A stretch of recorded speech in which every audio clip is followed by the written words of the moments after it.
Good morning, Paleo Keepers. Today we're on Prehistoric Planet, the test version of it, because I wanted to have a nosy at the two new dinosaurs, as well as some of the new features and buildings in the game. And as you see, I've sort of set up a bit, had a little mess around myself before actually recording.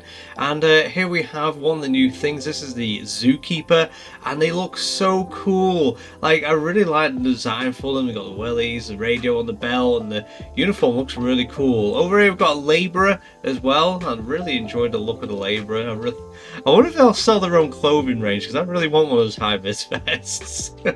But yeah, I've got a few new buildings over here. As you can see, I sort of put the foundations for a park, even though I'm playing on sandbox, so it doesn't really matter too much. But I thought I'd decorate it, have a little nosy. This here is the staff building, and this is where you're going to be hiring your staff. As you can see there, you've got keepers and your labourers. This one is the fossil building, so you go and like extract your fossil DNA and things like that. This is where you're going to be getting goods into your park, and this is your research centre, and this is the areas where you're going to store any goods that you make or that you buy. Then over here I've placed like the farm, so this is where you make your own food. So you got a fish one here for obviously making your fish, and I have put them all together on one straight and narrow, so you can mess around the settings and sort of pick what you want producing. This here is for, I think it was a fruit. Yeah, I'm pretty sure this would be fruit one. And then next one, which I really like the look of, this is the one where you'll get your meat. You got a little shed and a trough and everything. Looks really cool. Then over here, that's your vegetables, and then I added another fish one because I feel like it completes the look. And all of these are going to need like compost, which you use this building here to make. That's where they put manure in, so the keepers, when they clean up any of the fecal matter from the animals, and then they'll go and take it there, and then that's what's going to set up your food processing. So here we have is a little enclosure that I've quickly thrown together. Put Prehistoric in there, which is really cool. The keepers will come up and like fill the food stations up. I never got to catch them doing it yet. I did sit there for a while hoping to see some of the zookeepers go and do their thing, but they never did in the end. And I was just messing around with like the fencing and putting the gate, and it looks really cool. So anyway, it's going to build enclosures, nice and simple, for the new creatures. Now I'm sort of like just putting a path together here. And I do like playing the game like this occasionally. As much as I love just making my own fences, own enclosures from scratch, occasionally I do like to just have like a little mess around and enjoy just sort of playing the game very nice and simple, very nice and quickly. Like, you don't have to like go onto the game with the thought of I need to build something that looks great. You can just have fun and watch the dinosaurs do their thing, and that's what I was doing here. I was just having fun. I wasn't making a custom fence that could have taken 10 to 20 minutes of my actual own time to do. I just slapped down one of the fences that were that's already in the game, and they're really cool fences anyways. They do look nice. And yeah, you can see right now I'm placing those fences down, sort of making somewhat of a wacky shape. My idea is as well to do what I do on Jurassic World Evolution, where I kind of make an off-show area. So I'm going to use like this solid wall fence, not this one here that I've just picked up. I was just sort of like, I don't like the look of that one. The grey one's much better.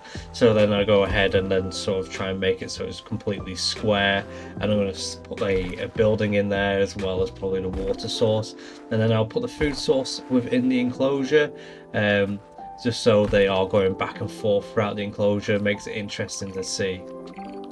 As you can see right now, I'm sort of just messing around trying to get the shape I want and sort of like figure out what's the best way of doing it. And it took me a while to figure it out. Like, I was just sort of, like I said, messing around here.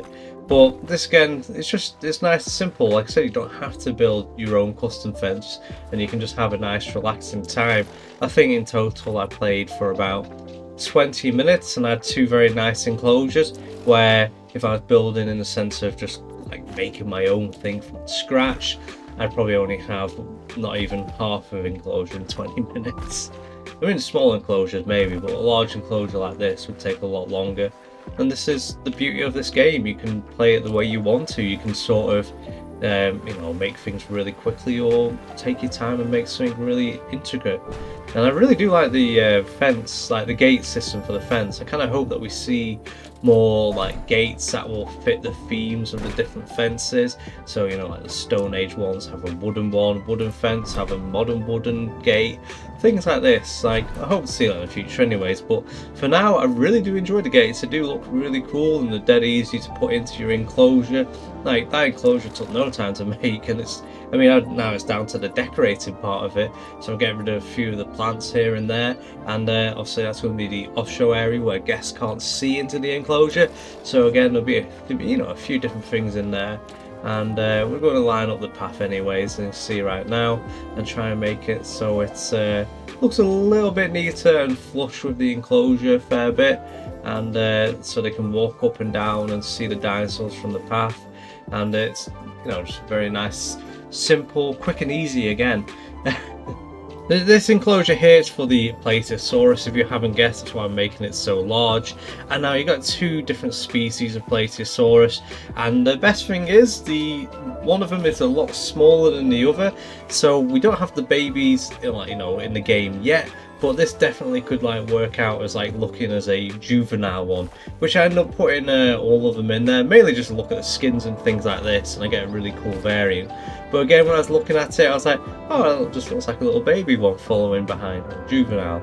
And so it works out quite well in that sense. If you're that eager for the babies when they eventually get added to the game, you can just have the a little juvenile Plateosaurus. Even though they are different species, they do look not far dissimilar, especially with patterns, and you can always put it down to the patterns just to help with camouflage, hiding, a bit like how deers and their little fawns are completely different in colours and have a camouflage, and they just lose it over time. That's the kind of thing you could go for. And yeah, see right now I'm just adding a load of shrubbery to the enclosure. Again, just making it nice and simple. I'm not going into too much detail. I'm not completely building it from scratch. Like I said, you can just play this game the way you want to, and if you don't have much time, you just want to enjoy dinosaurs, you can play it like this, where you can build pretty much nearly an entire zoo in 20 or 30 minutes. Well, not an entire zoo, but you know what I mean, a fair few enclosures to go and enjoy.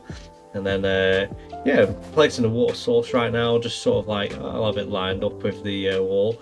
I don't know if it's new, the arrows where it shows you which direction the animals can come from to use this item. I've just never noticed it before, but that's kind of cool. So you can sort of when you're placing it, you can see which direction the animals are going to come from to use this item. Is it going to be blocked off by something you've built in your enclosure?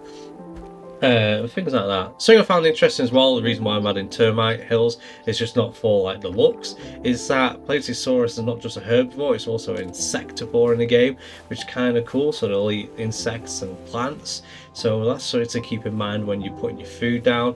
And I was sort of thinking, well, when I was placing this, do I delete a bit of fence and have it so it's sort of sticking out? I was like, well, the keepers are going in here anyway, so it can't be that dangerous.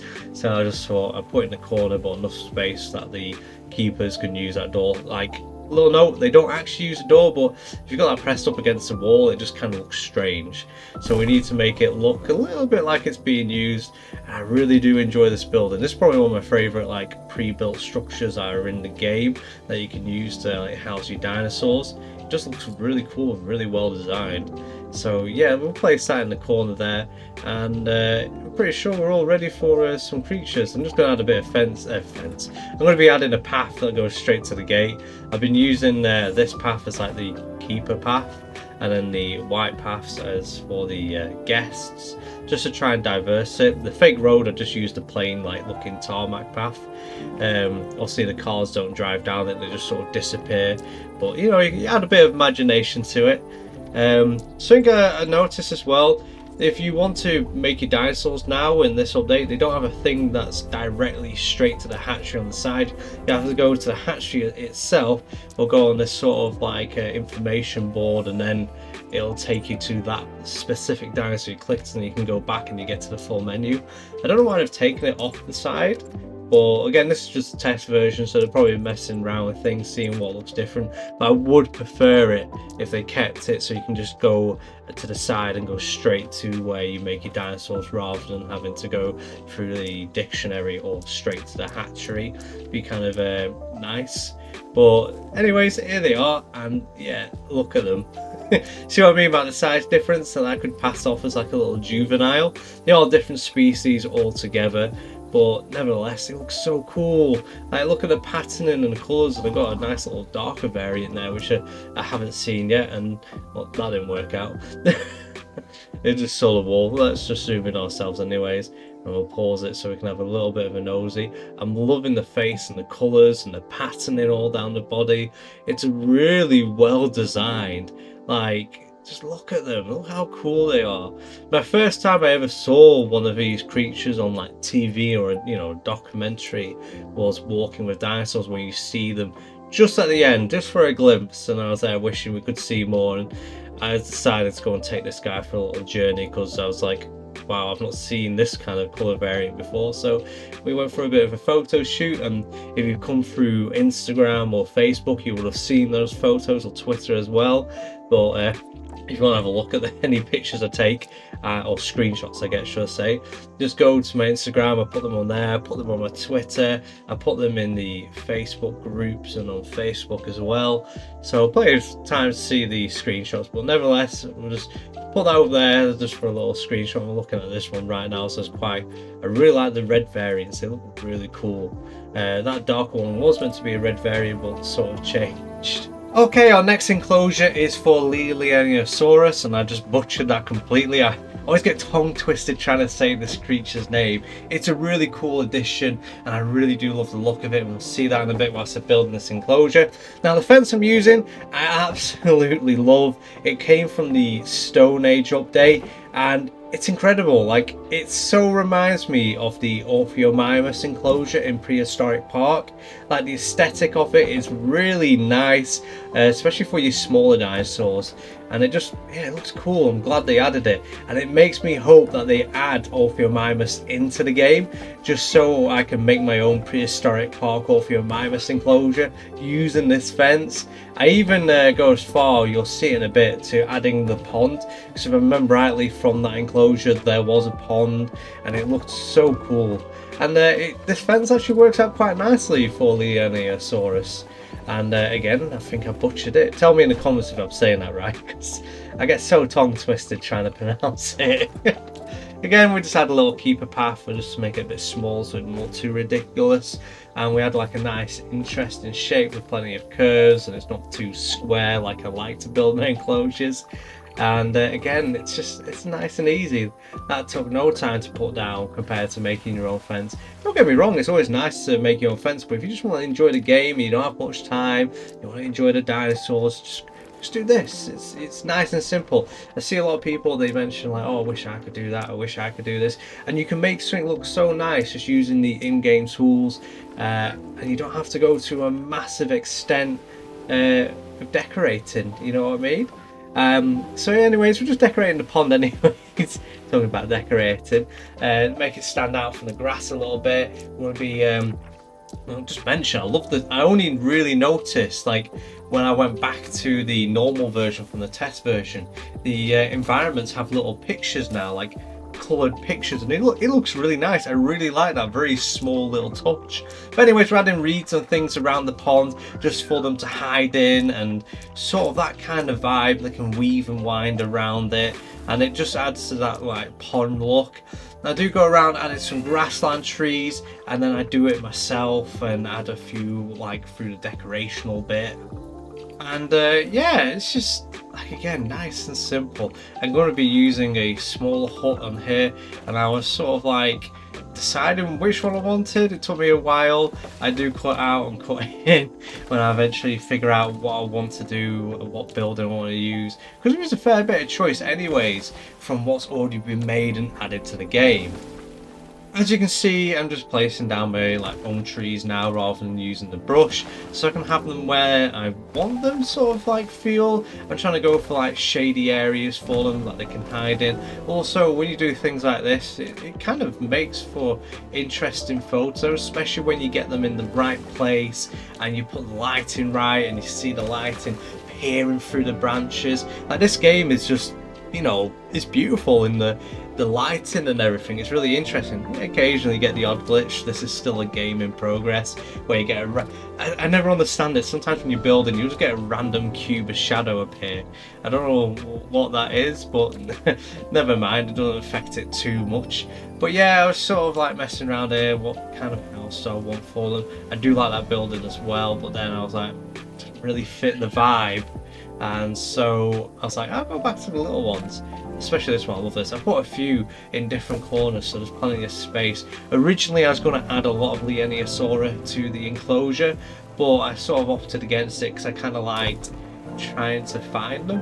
There was plenty of hiding spaces for them, shadows, and it was just like an interesting watch, to be honest. If you have it so there's loads of them, it looks a bit crowded sometimes, and you know, I don't know how to explain it. Like, I don't like the aesthetic of having too many dinosaurs in one enclosure. I feel like it's nice just to have a few and you got to kind of like find them. I sort of decided where I wanted the food and water. Thinking about it now, I should have probably put the water on the other side to try and drag them back and forth.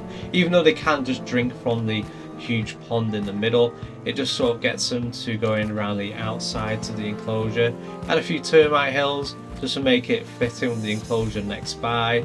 Just kind of like sort of a grassland vibe. There's termites here and there, and keepers haven't got rid of the mounds because the animals sort of like use them as like enrichment. Kind of adds a bit of the story to your own park, as it were. But again, this is just a nice, easy enclosure that took no time to make. And we're ready to like add them to the enclosure. Now they are absolutely adorable. And just looking at this, I love the fact that they've made it so all the subspecies are all separated now. It looks like there's loads more to pick from as well, and just makes it easier, and you can see exactly what there is and what you want to choose. I feel like this is a really good play by them on their part to do this, and yeah, I really enjoyed the new layout. These guys are so adorable. Let's look at all the different skins we've got for them. I'm just getting one of each, of male and female, so then we can see like the differences when we're placing them down. And the thing I love about these is how long their tail is. Like it just feels unnecessarily long. But I absolutely love them. I think they're in my eyes, these are the little chickens of the park, or I think the pheasants, seeing how long the tail is.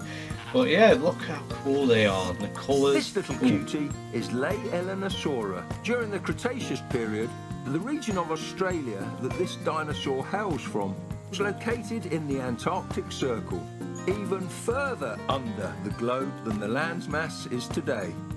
You could say it really lived in a land down under.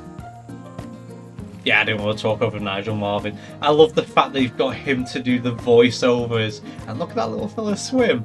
Like, I feel like it really does make this game stand out, the fact they've got Nigel Marven to do the voiceovers. It really makes me relive my childhood. Like, my comfort TV show to watch has to be Prehistoric Park. I really do enjoy that show. I still watch it loads, along with Jurassic Park and that. And my son has started watching it with me, and he absolutely loves that show. So it's great to relive that. And we're getting Walking of Dinosaurs back from the BBC soon. So I kind of hope we'll get, you know, we'll get Nigel Marven to do another series of Prehistoric Park, because that was ace. And but yeah, going back to the game, these are adorable. Like, it's just like panning across there because I love the fence. It goes in so well with these little fellas, and it just, like, I was trying to go for that Orpheomimus kind of vibe enclosure, and yeah, I feel like I slightly managed it. But look at these little fellas. There we go. I'm using the termite hill, launching away. But yeah, that's everything. Well, not everything. I think I've missed out a few different things, like the decorations that they've added, and maybe one or two more things. But that's the two new creatures, the new buildings, and like I said, this was a sandbox. But anyways, thank you for watching. I hope you've enjoyed this. Until next time, I'll see you later.